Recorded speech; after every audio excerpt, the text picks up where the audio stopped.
Hello friends, welcome back to jobs Humsafar. तो चलिए आज हम लोग वर्ल्ड ज्योग्राफी के तीसरे लेक्चर में हैं और आज हम लोग कवर करेंगे यूरोप के बारे में। यूरोप के बारे में पूरी चर्चा आज के इस वीडियो में हम लोग करेंगे। तो जैसा कि हम लोगों ने प्रीवियस वीडियो में भी ये बातें देखी थी, जो यूरोप है और जो एशिया है उन दोनों के बीच जो सीमा डिसाइड हुआ है वो किसके द्वारा हुआ है। तो सबसे पहले तो आपका एक हो गया यूराल पर्वत के द्वारा, दूसरा नंबर पे हो गया उसके बाद फिर कैस्पियन सी के द्वारा, ठीक है, और उसके बाद मेडिटेरियन सी। इन सभी के द्वारा है जो एशिया और यूरोप का सीमा डिसाइड किया गया था। तो इसके बाद हम लोग देखेंगे आगे की बातें। तो जो यूरोप है उसके बारे में जो चर्चा करेंगे तो सबसे पहला पॉइंट है जो आप नोट करेंगे वो यह है कि जो हमारा यूरोप है वो प्रायद्वीप का प्रायद्वीप इसे बोला जाता है। प्रायद्वीपों का प्रायद्वीप बोला जाता है किसे? यूरोप को। यदि क्वेश्चन इस तरह से पूछे तो आप वहाँ पे यूरोप टिक करेंगे। और हम लोग अब देखते हैं कि आखिर कौन कौन से मुख्य देश हैं जो इस यूरोप में हैं। तो सबसे पहले देखिए, एक यहाँ पे दिख रहा होगा नॉर्वे, स्वीडन और फिनलैंड। ये जो तीन देश हैं वो आपके इस यूरोप के मुख्य देश और साथ ही साथ ये स्कैंडेनेविया,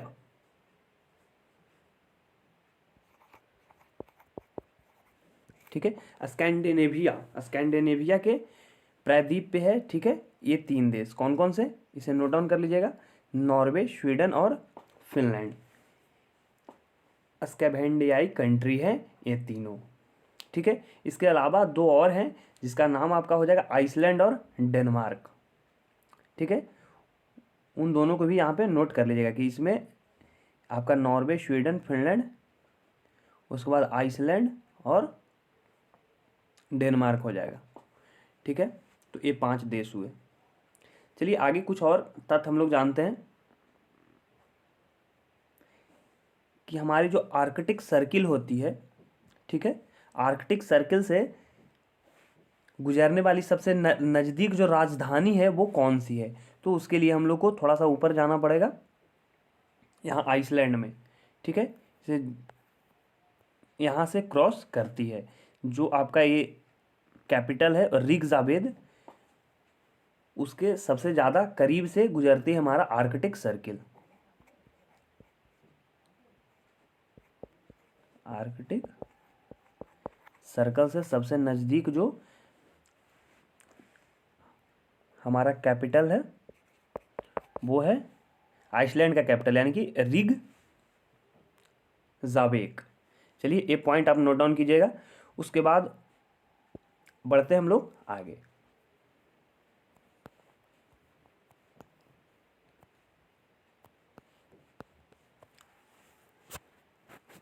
आगे कुछ और तथ्य भी हम लोग देखते हैं। तो अगला पॉइंट आप नोट डाउन करेंगे इंग्लिश चैनल के बारे में, ठीक है। आखिर इंग्लिश चैनल है क्या? तो चलिए इसके बारे में हम लोग देखते हैं और इसका जो स्थिति है वो कहाँ है, आखिर मैप में इंग्लिश चैनल कहाँ दिखेगा। तो चलिए मैं आप लोग को जूम आउट करके दिखाता हूँ कि जो इंग्लिश चैनल है वो है कहाँ। देखिए हम लोग यहाँ पे बढ़ रहे हैं, जूम कर रहे हैं किसमें, यूनाइटेड किंगडम, यानी कि यूके में हम लोग जूम आउट कर रहे हैं, उसे ढूंढने की प्रयास कर रहे हैं कि आखिर जो इंग्लिश चैनल है वो है कहाँ, और उसके बारे में डिस्कस करेंगे। चलिए देखिए यहाँ पे आपको दिख रहा होगा इंग्लिश चैनल, ये हमारा हुआ यूके, ये दिख रहा होगा आपको इंग्लिश चैनल। तो यहाँ पे नोट डाउन कीजिए कि यहाँ पे 40 किलोमीटर के आसपास, ठीक है, एक सकरा चौड़ाई वाला समुद्र है, उसी को हम लोग इंग्लिश चैनल के नाम से जानते हैं। क्या नोट डाउन कीजिएगा, जो इंग्लिश चैनल हमारा है वो 40 किलोमीटर का सकरा समुद्र है, 40 किलोमीटर चौड़ाई का सकरा समुद्र है जो दो देशों को अलग करती है, ठीक है। अब वो देश दो कौन है इसके बारे में भी हम लोग देखेंगे। तो चलिए उन दोनों देशों के बारे में देखते हैं कि आखिर वो देश कौन कौन से हैं। तो देखिए यहाँ से आप देख पा रहे होंगे, ये हो गया आपका यूनाइटेड किंगडम और यहाँ पे आपका फ्रांस हो गया। तो नोट डाउन कीजिएगा कि बिटवीन ब्रिटेन एंड फ्रांस, यानी कि फ्रांस और ब्रिटेन के बीच में यहाँ पे क्या है, इंग्लिश चैनल है, जो कितने चौड़ाई का है, तो 40 किलोमीटर चौड़ा समुद्र है। चलिए ठीक है, तो ये पॉइंट हुई, इसको आप यहाँ पे देखें तो बिल्कुल समझ सकते हैं बेहतर से। चलिए जो हमारा अगला फैक्ट है वो कुछ इस तरह का है कि आखिर जो ये लंदन जगह है, ठीक है, जो हमारे यूनाइटेड किंगडम का कैपिटल है, वो आखिर इसकी स्थिति क्या है, एक किसी नदी के किनारे स्थित है या फिर इसके बारे में हम लोग डिस्कस करेंगे। तो चलिए इसके बारे में हम लोग डिस्कस करेंगे। तो यहाँ पे देखिए मैं जूम आउट कर रहा हूँ, आप देख पा रहे होंगे यहाँ पे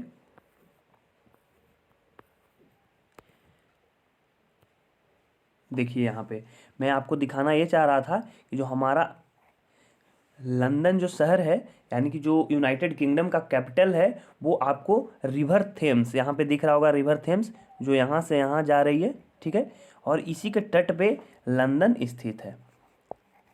तो लंदन जो आपका शहर हो गया या फिर कैपिटल हो गया, वो किस नदी के तट पे स्थित है, तो टेम्स नदी के तट पे।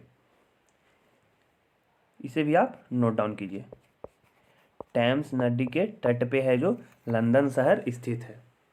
इस तरह का क्वेश्चन आए तो वहां पे आप सही कीजिएगा। चलिए बढ़ते हैं हम लोग आगे थोड़ा सा अगले फैक्ट की ओर और देखते हैं कुछ जल संधि के बारे में कि आखिर जल संधि होता क्या है और कौन कौन से देश के बीच में यहाँ पे कोई जल संधि हुई है या नहीं हुई है यूरोप में, ठीक है। तो कुछ चीज़ आप नोट डाउन कीजिएगा, मैं केवल यहाँ पे बोलकर ही बता दे रहा हूँ, क्योंकि थोड़ा सा जल्दी जल्दी हो तो ज़्यादा बेहतर होगा। चलिए तो आप नोट डाउन कीजिए, जल संधि और जल डमरू एक सब टॉपिक दीजिए और उसके बारे में थोड़ा सा लिखिए कि दो बड़े समुद्र को मिलाने वाला सकरा समुद्र को जल संधि कहते हैं, ठीक है। दो समुद्र है, यदि आपका लेट सपोज एक यहाँ पे समुद्र हुआ, एक यहाँ पे समुद्र हुआ, इन दोनों को जो मिलाएगा एक सकरा समुद्र, वही आपका जल डमरू या फिर जल संधि हो जाएगा। तो इस तरह का चीज़ नोट डाउन कीजिए। उसके बाद जो भी यूरोप में जल संधि हुए हैं उसके बारे में कुछ हम लोग देखते हैं। चलिए तो अगला पॉइंट है डोअर जल संधि। डोअर जल संधि,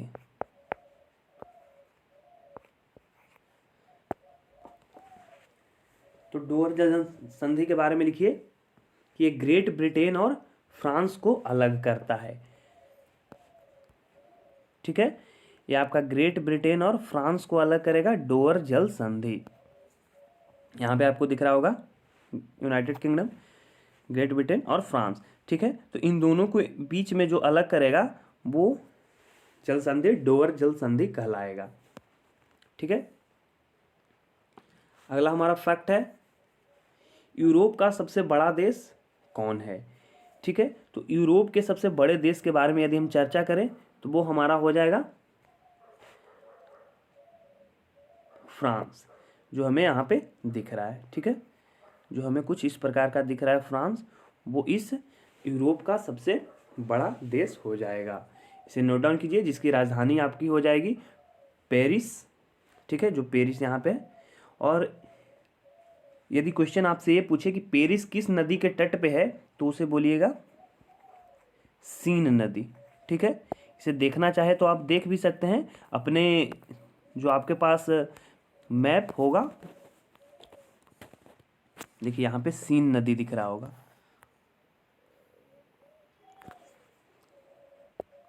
ये जो सीन नदी है उसी के तट पे फ्रांस की राजधानी पेरिस स्थित है, ठीक है। तो इसे नोट डाउन कर लिए, बढ़ते हैं हम लोग अब आगे।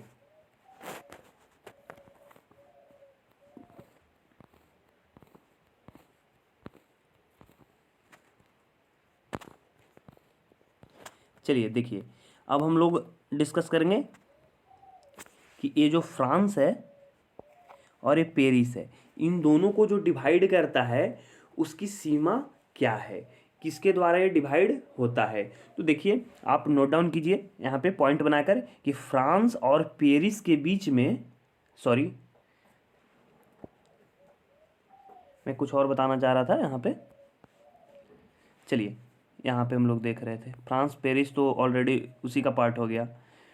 चलिए मैं बताना चाह रहा था फ्रांस और स्पेन के बीच की बातें। तो फ्रांस और स्पेन के बीच में जो सीमा है उस सीमा को हम लोग क्या बोलेंगे, वो पिरेनीज पर्वत से है जो डिवाइड होती है। कौन सी पर्वत, यहाँ पे मैं नोट डाउन कर दे रहा हूँ, पिरेनीज पर्वत, पिरेनीज माउंटेन के द्वारा फ्रांस और स्पेन अलग होता है। तो ये यहाँ पे है जो आपको दिख रहा होगा, पिरेनीज माउंटेन दिखेगा अपने मैप में, आप इसे ढूंढ सकते हैं। जो आपका फिजिकल मैप होगा यूरोप का, वहाँ पे कुछ बेहतर दिखेगा, यहाँ पे पॉलिटिकल मैप में एग्जैक्टली नहीं दिख पाएगा आपको। चलिए तो ये बात हुई। अगला हम लोग देखेंगे फ्रांस और स्विट्जरलैंड, ठीक है, उसके नज़दीकी जो देश होंगे। देखिए यहाँ पे फ्रांस है, यहाँ पे ये स्विट्जरलैंड है, ये आपका फ्रांस हो गया, ये स्विट्जरलैंड हो गया। तो इन दो देशों के बीच में जो सीमा लग रही है, ठीक है, वो किसके द्वारा डिवाइड होती है, इसके बारे में यदि जानना है तो देखिए यहाँ पे एक पर्वत है जिसका नाम है जूरा पर्वत,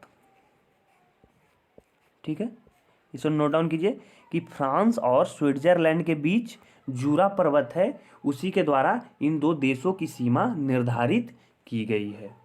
इस पॉइंट को आप नोट डाउन करेंगे। चलिए हमारा अगला जो पॉइंट है वो है फ्रांस और इटली के बीच में। फ्रांस आपको यहाँ दिख रहा होगा,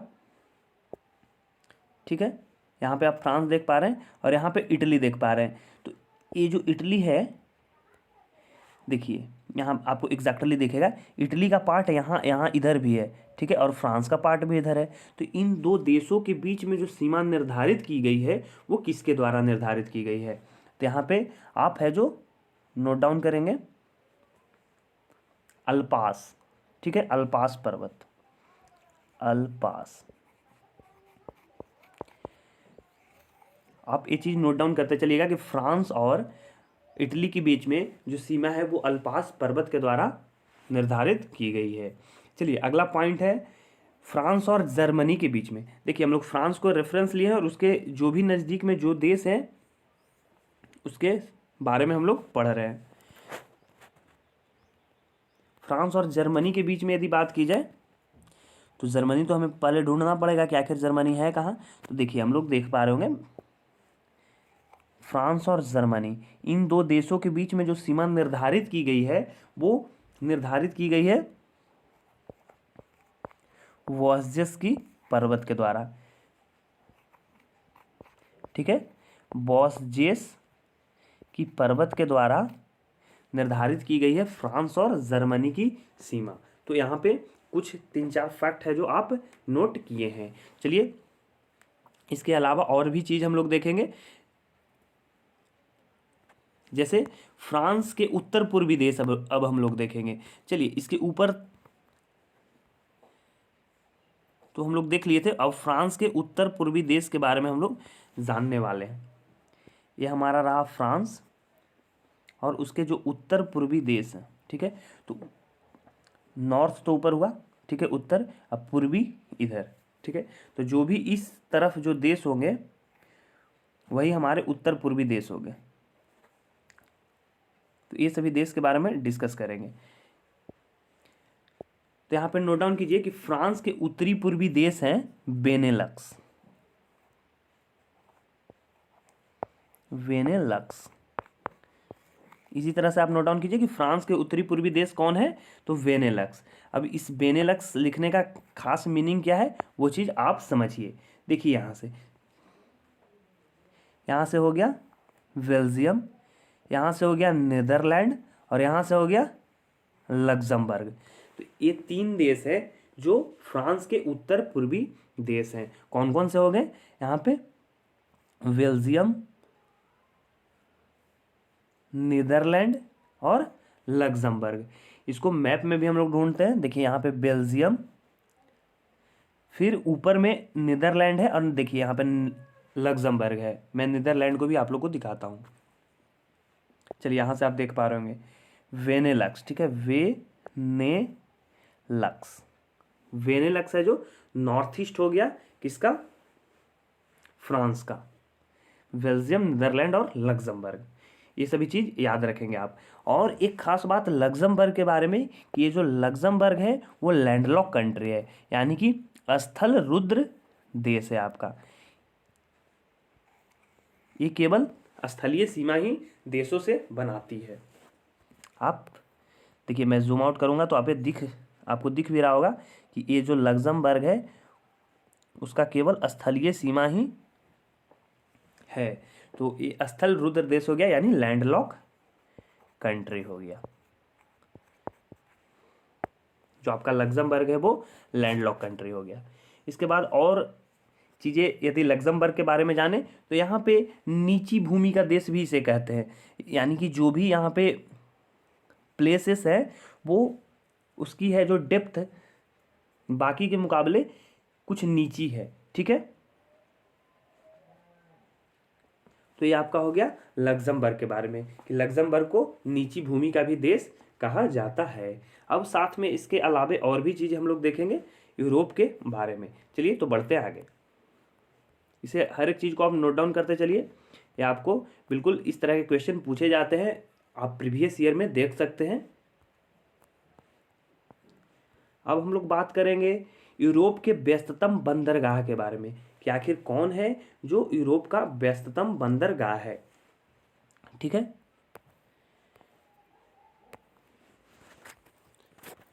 तो आप नोट डाउन कीजिए, यूरोप का व्यस्ततम बंदरगाह रॉटरडैम है, ठीक है। क्या नोट डाउन किए, यूरोप का व्यस्ततम बंदरगाह रॉटरडैम है, जो है कहाँ पे, तो नीदरलैंड के पास है।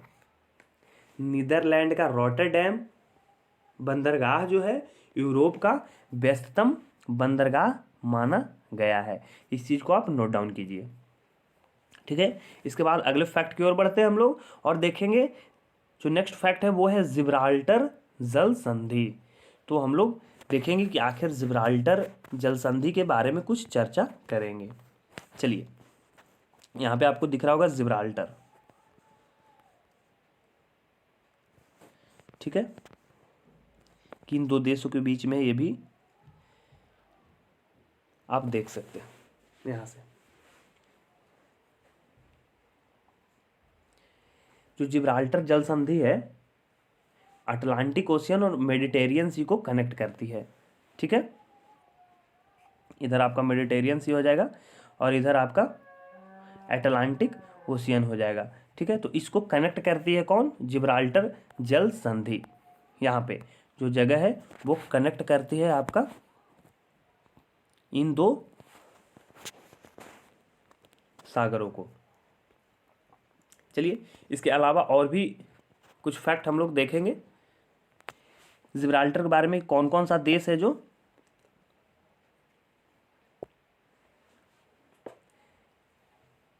इस जिब्राल्टर जल संधि किस देश को सेपरेट करता है, तो यहाँ पे हम लोग देखेंगे कि स्पेन, ठीक है, और यहाँ पे मोरक्को। स्पेन और मोरक्को के बीच में जिब्राल्टर जल संधि है, यानी कि जिब्राल्टर जल संधि के द्वारा स्पेन और मोरक्को को डिवाइड किया जाता है। चलिए अब आगे हम लोग देखेंगे कि दुनिया के सबसे छोटे देश के बारे में कि आखिर कौन है जो दुनिया के सबसे छोटे देश है। तो आप लोग जानते होंगे कि वेटिकन सिटी जो है वो दुनिया का सबसे छोटा देश है। तो आखिर वेटिकन सिटी का एग्जैक्ट लोकेशन कहाँ है, ये चीज़ को ढूंढने का प्रयास करते हैं। चलिए ठीक है, कि आखिर जो हमारा वेटिकन सिटी है वो एग्जैक्टली है कहाँ पे।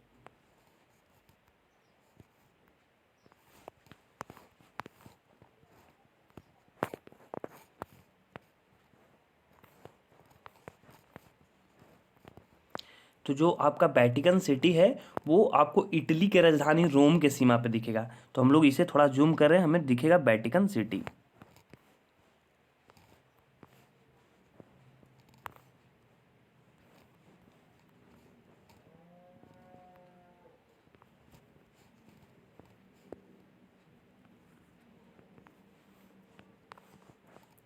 सबसे पहले आप नोट डाउन करते चलिए, तब तक मैं ढूंढ रहा हूँ यहाँ पे कि वेटिकन सिटी है जो, इसके बारे में लिखिए कि इटली के राजधानी रोम की सीमा के भीतर बसा हुआ है।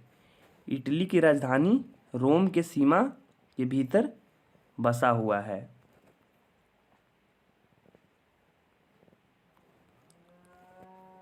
ठीक है, देखिए मिल गया यहाँ पे वेटिकन सिटी।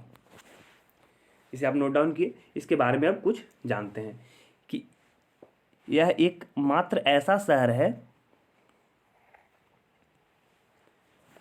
इसे नोट डाउन भी कीजिएगा, एकमात्र ऐसा शहर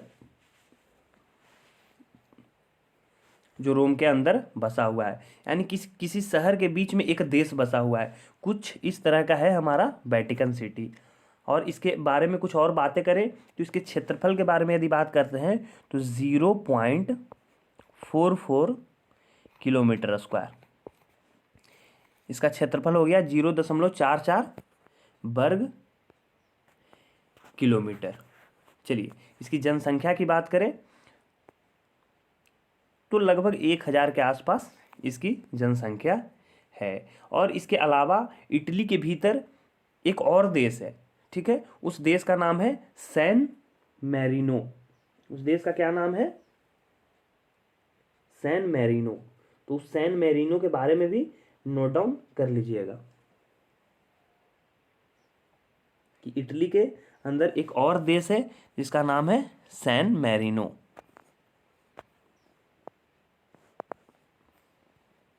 चलिए हम लोग आगे बढ़ते हैं अब।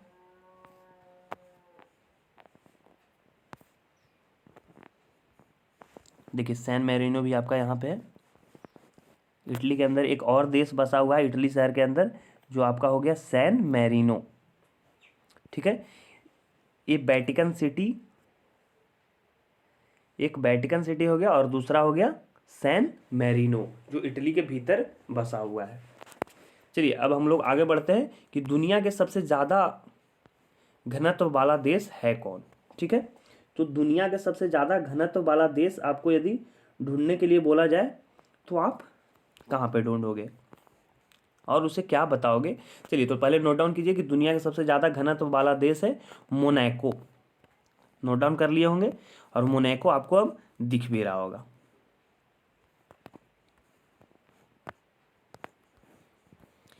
यहाँ सबसे ज़्यादा घनत्व है, दुनिया का सबसे ज़्यादा घनत्व इस मोनाको में यहाँ पे है वो। इसकी स्थिति स्विट्जरलैंड के नीचे देखिए यहाँ पे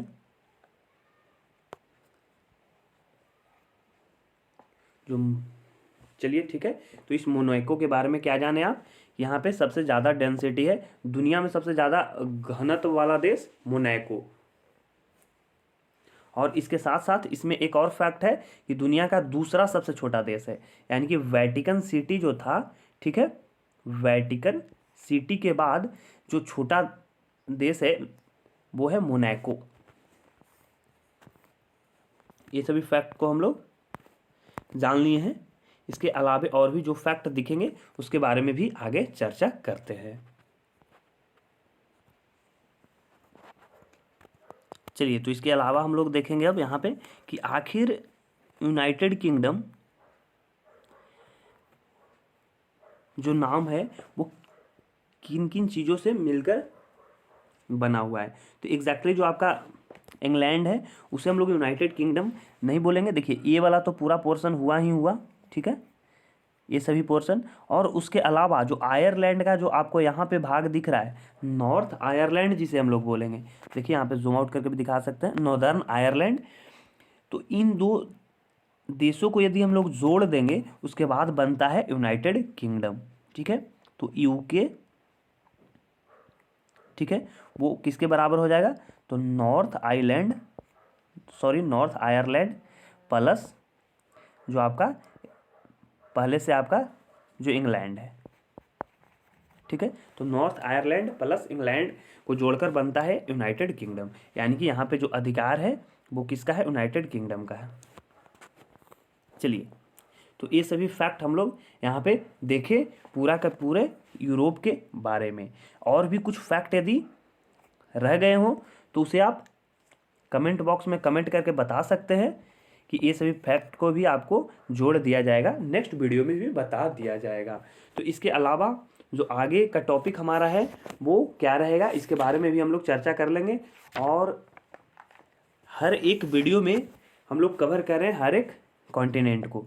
तो हमारा अगला जो रहेगा वो रहेगा नॉर्थ अमेरिका के बारे में, ठीक है। तो नॉर्थ अमेरिका के बारे में पूरा चर्चा हम लोग अगले वीडियो में करेंगे। तो इसी तरह से हर एक वीडियो आपको मिलता जाएगा और बिल्कुल डिजिटल अंदाज में, डिजिटल तरीके से आपको हर एक चीज़ को सामने रूबरू करके बताया जा रहा है, इसलिए आपको बहुत ही कारगर होगा। लेकिन जो बोला जा रहा है उसे आप लिखिएगा और उसके साथ आप अपने मैप में इसे देखकर वहाँ पे हाइलाइटर से इसे हाईलाइट करेंगे, तब ज़्यादा याद होगा। चलिए, इसके अलावे मिलते हैं फिर से एक नए वीडियो में। At the end of video मैं यही बोलूँगा कि यदि ये वीडियो आपके लिए कारगर है, यदि लाभकारी है, आपको कुछ फ़ायदा देता है, तो इस वीडियो को लाइक कीजिए, हमारे चैनल को सब्सक्राइब कीजिए और मित्रों के साथ शेयर ज़रूर करें। जय हिंद, फिर मिलते हैं नए वीडियो में।